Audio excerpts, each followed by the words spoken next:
Open Mind, un podcast de BBVA.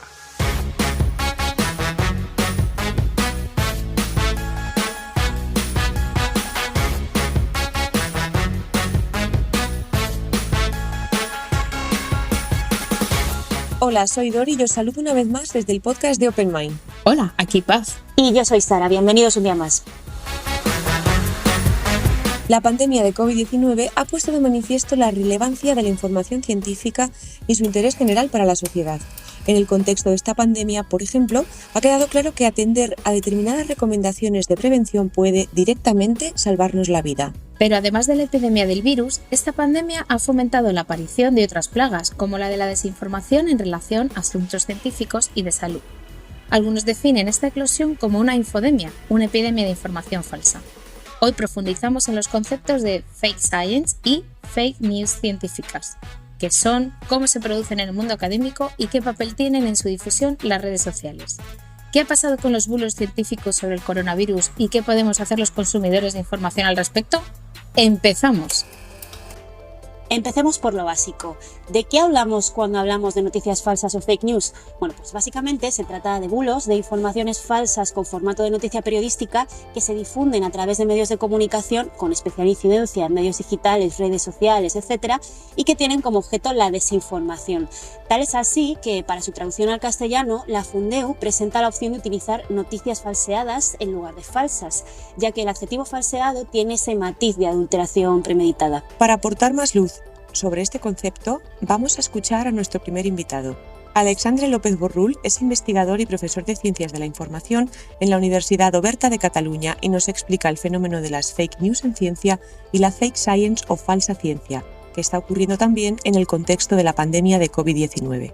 Cuando llega la crisis sanitaria por la pandemia, entonces es cuando la propia OMS define que estamos también en un problema de infodemia, es decir, que existe un gran alud de información, mucha de la cual es falsa y mucha de las cuales es viralizada a través de las redes sociales.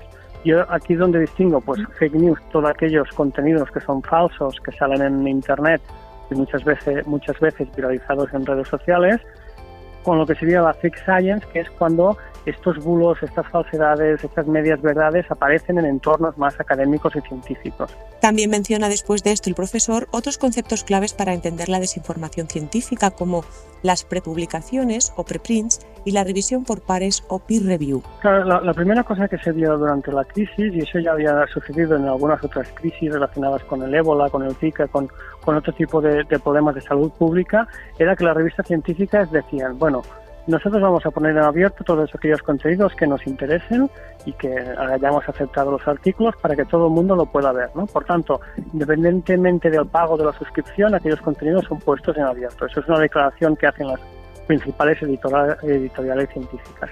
Paralelamente, repositorios científicos lo que están empezando a hacer es que se publican los artículos sin haber pasado un proceso de revisión, por tanto, sin el clásico proceso de peer review, el artículo es publicado allí y está puesto a consulta de cualquier persona. Eso sí, no hay ningún tipo nadie lo ha repasado y los contenidos están tal y como los escritores los han hecho en forma de manuscrito. Los llamados preprints o prepublicaciones son estudios que aún no han pasado por la fase de revisión y que en algunos casos pueden tener errores en la metodología o conclusiones erróneas. Este proceso de revisión es un pilar de la investigación científica y consiste en el análisis por parte de otros científicos de la calidad de los estudios antes de su publicación para garantizar su rigor. Por tanto, nos hemos encontrado en esta pandemia con que se han difundido trabajos que aún no habían pasado por este proceso de revisión. Pero es que este no ha sido el único problema, como explica el profesor. Otra cosa es, y yo creo que también hay que separar que los preprints dan problemas porque sí que son muy rápidos, pero le falta el proceso de revisión, a que también ha habido problemas en las grandes revistas como en Lancet o en otras, donde se han publicado artículos que no estaban suficientemente bien contrastados. Es decir, que sí que había un proceso de peer review, pero que este no se había llevado a cabo de forma eficiente. Por prisa, porque muchas veces cada vez te piden más que revises en 2 semanas, en 10 días para que la comunicación científica sea rápida, pero sin que se hubiera contrastado suficientemente. Eso pasó, por ejemplo, en el caso de un artículo sobre el uso de la cloroquina, que incluso la propia OMS se posicionó a través de este artículo y al final dicho artículo tuvo que ser retirado porque algunos de los autores y sobre todo algunos de los lectores vieron que carecía de fundamento científico. Como acabamos de escuchar, esta situación excepcional está provocando que incluso la revisión por expertos a veces no sea infalible y haya estudios que, habiendo sido revisados, se publican, pero tienen errores. Es el caso que mencionaba el profesor del artículo publicado en el semanario The Lancet, que arrojaba dudas sobre la seguridad del tratamiento contra el coronavirus con cloroquina y que se terminó retirando apenas un par de semanas después de su publicación por irregularidades derivadas de la base de datos que habían utilizado. Pero es que por si fuera poco, con estos errores fruto de las prisas y la presión que se están dando en revistas científicas fiables y de prestigio, hay algo más con lo que debemos lidiar, y son lo que el profesor denomina revistas depredadoras. Y aún dentro de lo que sería Fake Science, introduciría otro término que sería el de las revistas depredadoras. Revistas depredadoras son aquel tipo de revistas que existen muchas de tipos internacionales con nombres muy sugerentes, con factores de impacto inventados que parece que tengan mucha visibilidad, que lo que hacen es, previo pago, aceptan muchos de los artículos sin haber llevado a cabo un proceso de revisión científica adecuado. Por tanto, lo que están haciendo mucha gente pues a nivel internacional es que se hinchan el currículum sin que haya habido un proceso de revisión por pares como debe haber en un proceso de comunicación científica. Vamos, que tenemos noticias falsas, preprints sin revisar, revistas científicas de prestigio que están cometiendo algunos errores en la aprobación de artículos por las prisas y revistas depredadoras que se hacen pasar por revistas científicas pero no tienen ni mucho menos el mismo rigor. Desde luego que son muchísimos los frentes abiertos contra la desinformación científica en esta pandemia, que además tiene un campo de batalla complicadísimo, las redes sociales. Así es, Sara. Lo cierto es que el concepto de noticia falsa no tiene nada de nuevo. De hecho, a lo largo de la historia hay numerosos ejemplos de fake news, especialmente en el contexto político. Desde las falsas acusaciones a los cristianos que justificaron su persecución en el siglo I, a la propaganda nazi del siglo XX, a través de la radio. Sin embargo, podríamos decir que el fenómeno, tanto de las noticias falsas como de la difusión de la mala ciencia o fake science, ha explotado con Internet y las redes sociales. Pues al hilo de lo que comentáis, vamos a escuchar a la segunda invitada de nuestro podcast. Rocío Benavente es coordinadora de información científica del proyecto periodístico Maldita Ciencia, que se dedica precisamente a desmentir bulos en materia de información científica, y ella explica así la relación entre noticias falsas y redes sociales.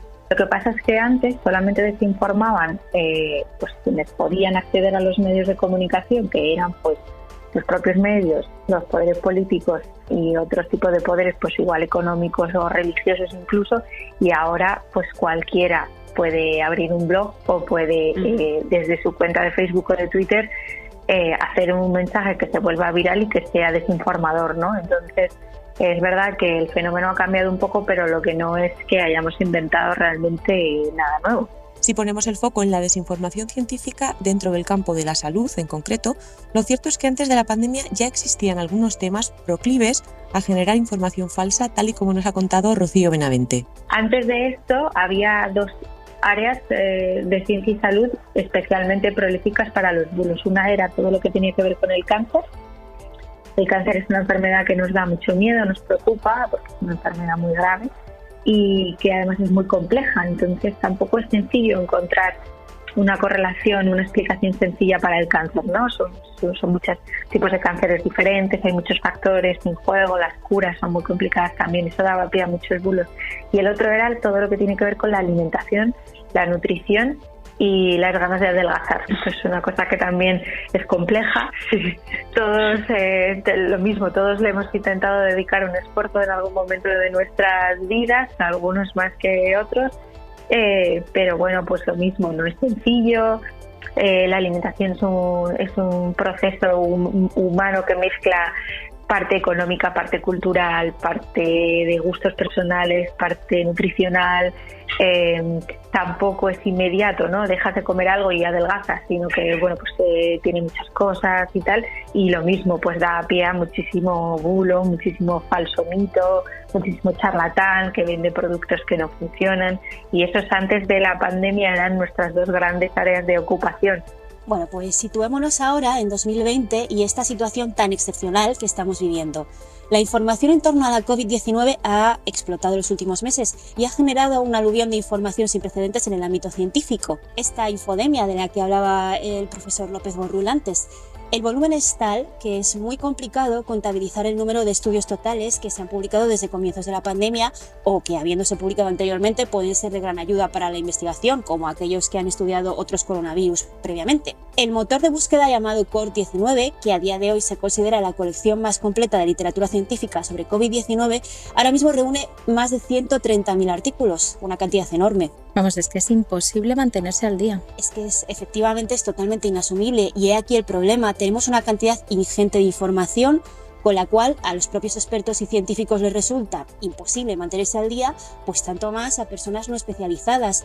Hay muchos ciudadanos que por primera vez en su vida están accediendo directamente a papers y se están enfrentando a la lectura de literatura científica, que a menudo no es sencilla y que tiene unos códigos y unas fases que en muchas ocasiones no se conocen o se pasan por alto. Y estas dificultades se las están encontrando también los organismos oficiales y los propios medios de comunicación. En efecto, Sara, la incertidumbre, el miedo ante las consecuencias de una enfermedad nueva como la COVID-19 y esa ingente cantidad de información, variable además, que recibimos, han creado el caldo de cultivo perfecto para la desinformación y las fake news científicas. Un caso muy paradigmático es el debate sobre el uso de las mascarillas, tal y como nos explica Rocío Benavente. Yo creo que el tema de las mascarillas ha sido paradigmático. Yo creo que todo parte, bueno, no sé si todo, pero al menos parte de un primer momento en el que la información de las fuentes oficiales cambió. Pasó de que la población no necesitaba usar mascarillas a que sí necesitaba usar mascarillas. Algo tan sencillo como una mascarilla. Quiero decir, no es un objeto tecnológico complejo, que hay muchísimas profesiones, incluidos sanitarios, que llevan usando mascarillas décadas. Entonces, algo tan sencillo como eso se ha convertido en un ejemplo de cómo cualquier cosa puede ser susceptible de convertirse no solamente en objeto de desinformación, sino en un arma arrojadiza, absolutamente incívica entre personas que piensan diferente. Si el terreno está abonado y si se dan las condiciones, pues eso de miedo, incertidumbre, desinformación, información confusa por parte de fuentes oficiales.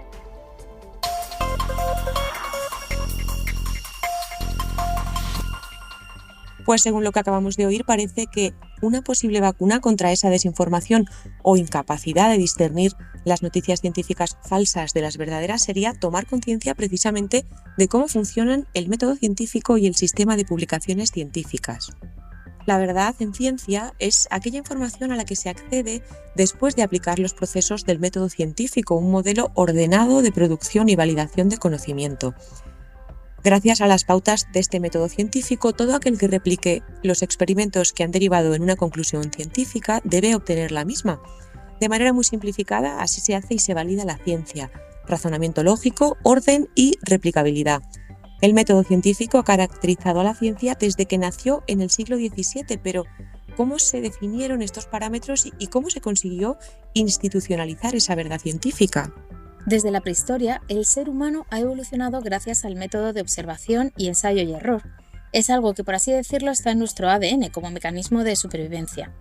Esta curiosidad llevó al hombre primitivo a descubrir qué alimentos le convenía comer y cuándo tenía que recolectarlos, y después a saber cómo plantarlos él mismo observando el cielo y los cambios meteorológicos. También, gracias a la observación, se transformó nuestra civilización. Dejamos de ser nómadas y cazadores para asentarnos y convertirnos en productores de nuestro propio alimento.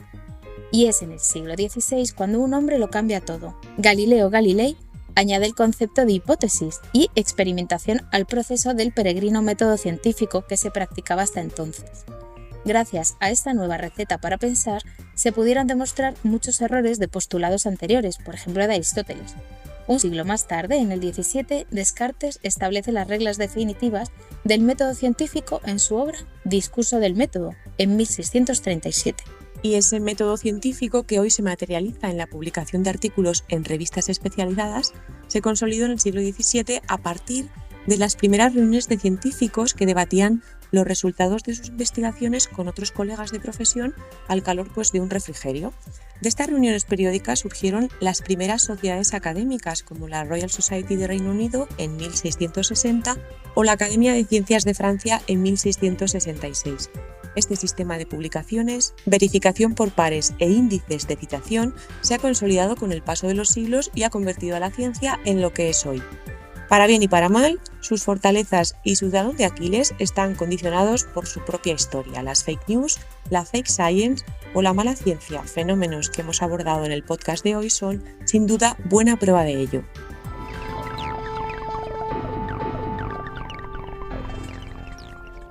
Y a estas alturas del podcast creo que ya vamos teniendo más claro qué son las fake news científicas, y por eso hemos hablado con nuestros invitados también para que nos ayuden a identificarlas y evitar así nuestra contribución a la desinformación como consumidores de información científica.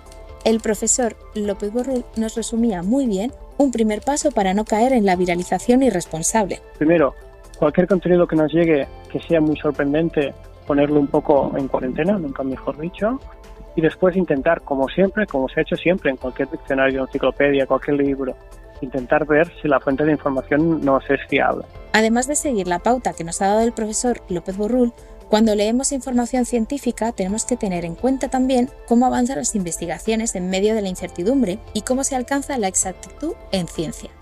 La ciencia tampoco es una cosa que diga siempre la verdad absoluta, ¿no? Sino que es un proceso de conocimiento, que llevan a cabo seres humanos y personas con todos los defectos que tenemos todas las personas, y eso pues claro también puede darse en el producto de esa investigación científica. Entonces hace falta pues sí tener mucho cuidado, mucha cautela y un poco de entrenamiento, ¿no? para poder evaluar la información científica y darle su justo relevancia. Otro de los aspectos fundamentales de los que debemos desconfiar cuando nos acercamos a la información científica son las certezas absolutas, tal y como nos explica Rocío. Por muy tentador que sea, las certezas ahora mismo son muy escasas. Entonces alguien que te venga a iluminar y te diga esto es así y con muchísima contundencia y muy tajante y como con muchísima seguridad, probablemente no te está contando toda la verdad o no te la está contando muy bien, porque es muy escasa esa capacidad para hablar con tantísima seguridad, ¿no? Los científicos en muchos casos sugieren o proponen o van confirmando, ¿no? Entre todos, poco a poco, un estudio tras otro, una hipótesis. No es muy normal que alguien pueda decir las cosas con muchísima seguridad, ¿no? Una solución muy sencilla para un problema muy complejo probablemente sea falsa, porque si no ese problema no sería tan complejo. Y yo creo que esto es una cosa que todos sabemos, pero no nos gusta creer. Debemos pensar que las cosas son más sencillas, ¿no? Esto creo que también es muy humano, pero hay que tener esto siempre en cuenta. Y por último, también tenemos que hacer cierta reflexión interna a la hora de enfrentarnos a informaciones científicas que, atendiendo a un aspecto ya psicológico, puedan resultar autocomplacientes. ¿Leemos más convencidos aquello que nos da la razón? Sobre todo si refuerza nuestra forma de ver el mundo. Yo creo que es muy importante ser consciente de que todos tenemos nuestros sesgos, que tienen que ver con nuestras ideas políticas, nuestras ideas religiosas, nuestras ideas de muchos aspectos, y que nos va a encajar bastante mejor una noticia o un contenido. Además, para el profesor López Borrul hay también dos factores clave que debemos analizar: el tiempo y la sorpresa. Yo creo que una de las cosas que hemos aprendido de las redes sociales y de esta crisis sanitaria es que a veces los contenidos más robustos o más fundamentados no son aquellos que te vayan a llegar más rápido. Es decir, que cuando nos llega algo que es muy sorprendente, la propia sorpresa es la que ayuda a viralizar, ¿no? Entonces yo siempre le digo a la gente que cuando llega un contenido que le parece muy sorprendente, aunque parezca que lo que quieres es proteger a los tuyos y lo que harías sería viralizarlo muy rápido, es que te lo pienses. Bueno, pues por nuestra parte, una vez han hablado los expertos, solo nos queda hacer un pequeño resumen de sus recomendaciones. ¿Con qué nos quedamos, Paz? Así es, Sara. Nosotros insistimos en lo que nos han dicho los expertos. 1. Buscar fuentes originales y contrastar antes de compartir. Y 2. sospechar de la sorpresa y la excepcionalidad. Si es una noticia relevante, tiene que aparecer en varios medios. ¿Hay más medios publicando la noticia? Ante los avances asombrosos, quizá sea el momento de actuar con un poquito más de escepticismo.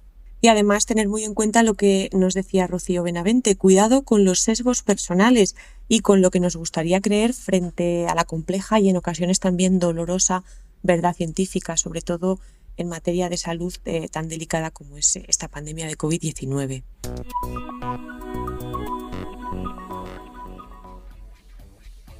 Pues sí, Dori, tenemos que pararnos siempre a reflexionar y ahora que ya sabemos qué podemos hacer de manera individual, veamos qué puede hacer la tecnología para ayudarnos a detectar las fake news, ya que, según estimaciones de la consultora Gartner, en 2022 el público occidental consumirá más noticias falsas que verdaderas.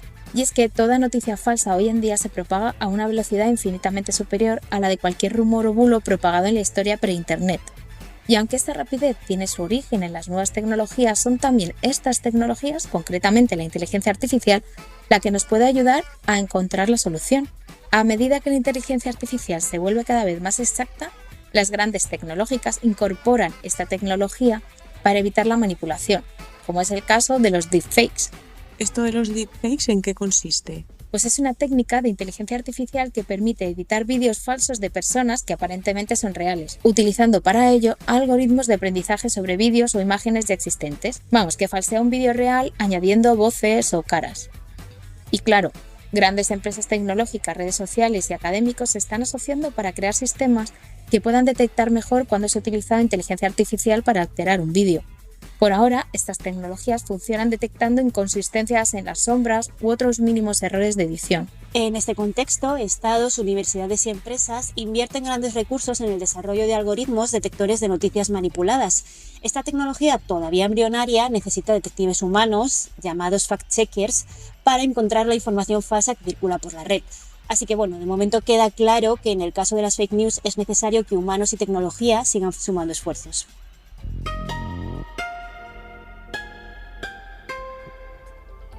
Y una vez llegados a este punto, hemos repasado conceptos muy concretos del mundo académico relacionados con el fenómeno de las fake news en ciencia y además esta última pincelada sobre los potenciales aliados de la tecnología para detectarlas de la mano de paz. Pero como no todo va a ser una solución tecnológica, vamos a cerrar el episodio de hoy con una frase de Rocío Benavente que resume perfectamente la posición que debemos tomar nosotros frente a la información científica en un momento tan delicado como el que vivimos con la COVID-19. Si no estás seguro de que algo es verdad, no lo compartas. Pues queda muy clara la recomendación. Buenas fuentes y mucha lectura antes de compartir cualquier información. Con esto nos quedamos. Recordad que en nuestra web www.bbvaopenmind.com podéis encontrar más artículos relacionados con el origen del sistema de publicaciones científicas, las noticias falsas y, como siempre, mucha ciencia. También estamos en Facebook, Twitter e Instagram con el usuario BBVA OpenMind. Y ya sabéis que, como siempre, podéis escuchar todas las entregas de nuestro podcast y otros podcasts de BBVA en iVoox, Apple Podcast, Spotify, Google Podcast y bbva.com.